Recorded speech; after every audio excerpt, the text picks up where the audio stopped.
L'affaire est digne d'un film hollywoodien. Des valises d'argent liquide, un flagrant délit, des agents secrets et des accusations d'ingérence étrangère. Bienvenue dans la vraie vie, celle d'un Parlement européen qu'on découvre corrompu, par le Qatar mais aussi par le Maroc. Le royaume chérifien est au cœur de l'enquête menée par la justice belge.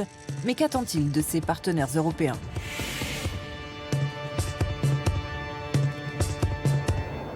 L'Union européenne est le premier partenaire commercial du Maroc. En 2019, 64% des exportations marocaines étaient destinées à l'Union européenne et à l'inverse, 51% de ces importations provenaient de l'un des 27 pays membres. Les relations entre l'Europe et le Maroc sont anciennes, mais elles n'ont fait que se renforcer et se diversifier au cours des 20 dernières années. Le Maroc et l'Union européenne partagent des relations de bon voisinage, les accords d'association depuis les années 60. Le Maroc est le seul pays qui bénéficie dans les États du Sud de statut d'État plus avancé. Le Maroc bénéficie aussi d'une aide économique substantielle de la part de l'Union européenne. En contrepartie, le Maroc collabore d'une manière inconditionnelle et continue sur la question des flux migratoires, sur bien sûr le repatriement des personnes refoulées, mais aussi l'échange surtout d'informations importantes concernant les réseaux djihadistes. En décembre dernier, une enquête de la justice belge aboutit à des perquisitions et des arrestations. Plusieurs élus, dont une vice-présidente du Parlement européen, mais aussi un ancien député, Antonio Panzeri, sont soupçonnés d'avoir touché d'importantes sommes d'argent liquide du Qatar pour faire taire les critiques sur l'organisation de la Coupe du Monde. C'est le Qatargate. Très vite, on découvre que le pays du Golfe n'est pas le seul à avoir corrompu des élus européens, c'est le Marocgate. Marocgate, c'est une affaire qu'on a découvert en enquêtant sur le Qatargate, puisque l'ex-député, M. Panzeri, avait donc déclaré aux enquêteurs belges, mais aussi suite à des écoutes téléphoniques, que le Qatar n'était pas le seul responsable de tentatives de corruption et d'influence sur les parlementaires européens, mais le Maroc est aussi impliqué. Rappelons l'affaire.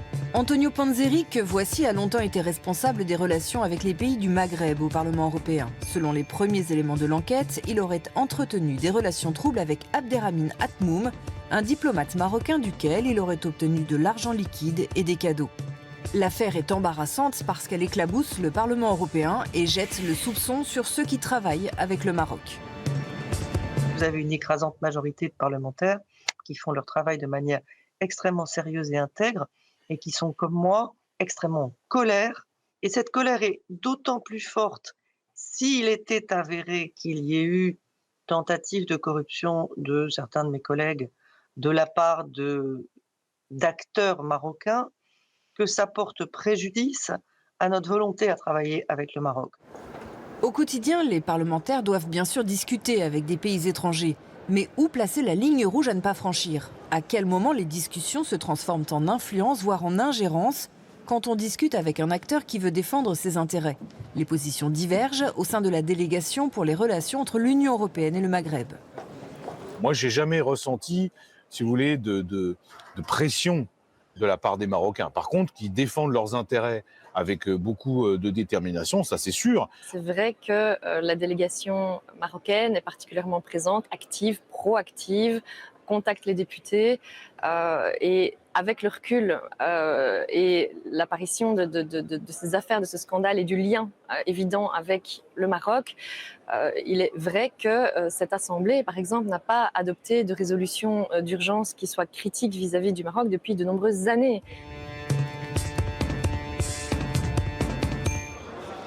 À l'aune de ces révélations, il est effectivement intéressant de revenir sur certaines décisions prises par l'Europe ces dernières années. Comment expliquer, par exemple, que l'affaire Pegasus ait été étouffée malgré le scandale ? L'affaire Pegasus, c'est l'usage excessif par les autorités marocaines d'un logiciel d'espionnage vendu par Israël à très peu d'États. Le Maroc en a bénéficié et la justice a parlé de 100 000 personnalités qui ont été espionnées, dont bien sûr des personnalités européennes, parlementaires, des ministres, parmi elles même le président français. Évidemment, toutes les chancelleries occidentales ont tout fait pour étouffer cette question et certains parlementaires proches des autorités marocaines ont aussi tout fait pour que le Parlement européen ne condamne pas la pratique marocaine en termes, bien sûr, d'espionnage. Autre affaire embarrassante, pourquoi l'Europe a-t-elle signé un accord de pêche avec le Maroc alors même qu'il ne respecte pas la législation internationale et notamment l'autodétermination du Sahara occidental? Le Sahara occidental est une ancienne colonie espagnole revendiquée à la fois par le Maroc et par la République arabe sahraoui démocratique. Aujourd'hui, le territoire est occupé aux 2/3 par le Maroc, le reste étant sous le contrôle du Front Polisario qui défend l'existence de la République sahraoui.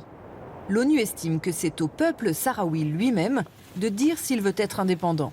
Les autorités marocaines sont contre, elles tentent donc de faire pression auprès de leurs partenaires européens pour qu'ils adoptent leur position. Ce fut notamment le cas lorsqu'il a fallu négocier cet accord de pêche. Les discussions ont été assez dures, assez âpres, notamment parce que cet accord inclut le territoire du Sahara occidental. Or, l'Union européenne s'aligne en principe sur les points de vue internationaux, notamment des Nations unies. Et on sait que dans le cadre de ces travaux, de ces négociations, il y a eu un lobbying intense pour influencer les membres de ce Parlement.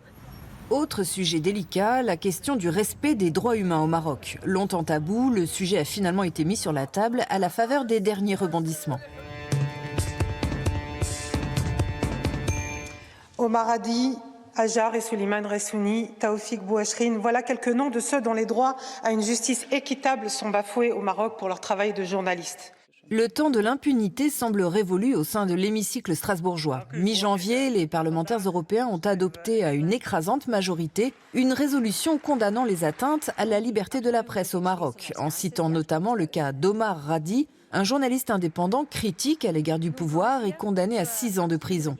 Elle constitue un tournant dans la pratique européenne, du Parlement européen à l'égard d'un État allié, d'un État ami, et à l'égard aussi d'une certaine liberté de la presse. Le Maroc connaît un grand déficit, comme d'autres pays.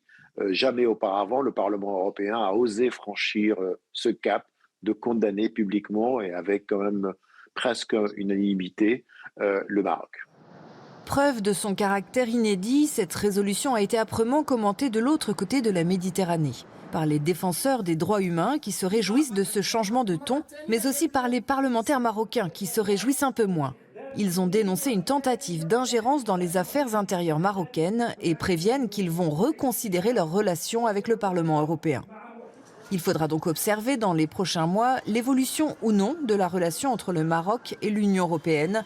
Une relation d'interdépendance qui devrait sans nul doute résister aux soubresauts du scandale de corruption révélé en décembre dernier.